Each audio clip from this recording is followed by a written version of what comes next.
বলো 18 শীতে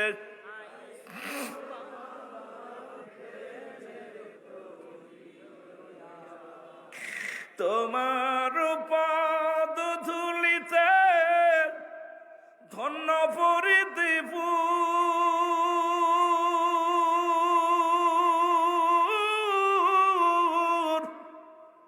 তোমার পদ ধুলিতে ধন্য বাংলা।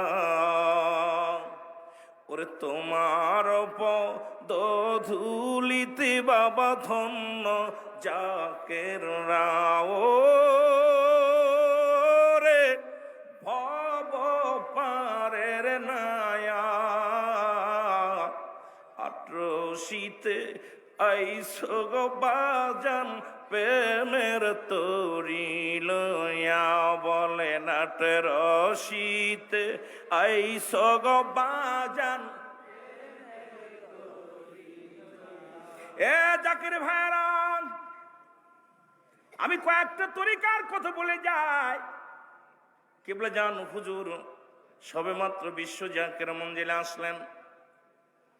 একদম আসার পর ওই দেশের মানুষগুলো দাড়িওয়ালা টুপিওয়ালা মানুষদেরকে সহ্য করতে পারতেন না। কিবলা জান হুজুর এই জমিনের মধ্যে যখন আত্মশিরে জমিনে আসলেন, জাকিরানদের মদিনাওয়ালার বাণী শোনানোর জন্যে, আল্লাহর দিনের দাওয়াত দেওয়ার জন্যে আল্লাহ তাআলা দয়া করে আমার পীর কেবলা জানকে আত্মশির বাংলার জমিনে ফরিদপুর সদরপুরের জমিনে পাঠাইলেন। জোরে জোরে চিল্লায় বল আল্লাহু আকবার। কেবলা জান হুজুর যখন আসলো গো, কেবলা জানের কদমের মধ্যে মানুষ ঝাঁকে ঝাঁকে যাতায়াত শুরু করে দিল।